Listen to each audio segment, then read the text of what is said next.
anh in khom pui te kan hmu thina Facebook a te viral kan hmua kan nui zat thina ni te ong kene chon adik lo sa tiang sa dik lo kan te kan social thina adik lo te kan nui zat thin ho kha chon adik nian khriat ang khanin thakau thiang thim khan dong ve tat mine thakau thiang thim ani ni lo lampang ka se lo adik nian khriat ang kha an dong ani adik lo ti tu zok ke ni hi adik nia kan khriat hi voi khatal mi khriat khopin kan dong ve toim le ti khang ai tu ngai ni mi te kan sui sela mi thil ti dik lo kan mu thei em em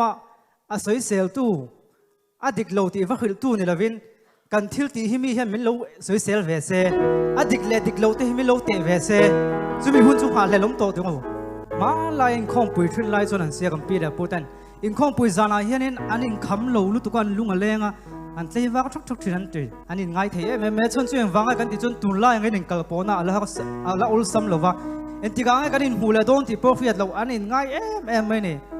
masa tun lai a chonin in kalpona ul sam tul tula in po hi ha sa tul mai ni social media min fak vak tu dei an nu lo ka min soi chetun ni la tho min fak awang hen min mangai tak tak lo in mangai tak tak chu chon mai chana idam mo in ti ngai in si bai te ngai in mu tam ngai kan mi mu tam kan si bai tam hi chu kan soi sel vak lo kan kong bol pui te advantage thlai ti kong bol tu kan han in tu ve thin tak nang kan le in pe chia lo wa chu wang chuan kan in mangai pho ta ngai in tlo ta mangu ti ka kon pongmo tu thukin a khan pa so biak chona na kon pongmo to kon soi to kan in tlo ta mangai kan buai tal tuk te hi heng te kan ngai tu chia na mai chana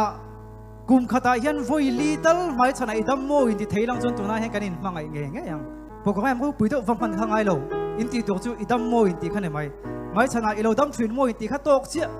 hallelujah vati vak vak pungai chuang lo khata khan in mangai na kan in hu dam chona in mangai na lo pia nga whatsapp atang in kom rengot lovin mai chana idam mo in ti thin la ti chuan in kan in ka in po na hey ka hoi vela ka fiat lo won tam lo to kan ni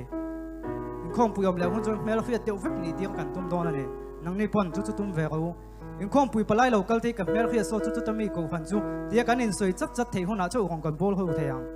ani lo chun tu nang chun hong kan bol ho don lo phim heti chung hian kan phone phok lo wila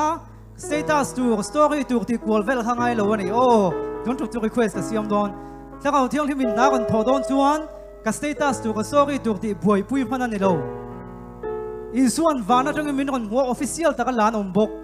pathian in thula ti chuan in min status sak mayang kan in pholang zung zela hi thakau thiang him na thok thei lo ni chu wang chun kan se vain kan request ngai i a thei kha chu o praise team member kha chu ta kon chuak se thei ram chun thalai hen ke mani ne in kai kwal ha kan tu viak om chun kan om lo phana poi chuang lo wa in khom pui le hun chuan kan mel fiat lo om to lovin kan mel fiat ve kan ni theinan kan in tiam bok nga abain kan sadong ani chu tun tu ma chuan hrina lungwal te in ti kha bain kan support ang khom pui le hun chuna bain kan sa to lovang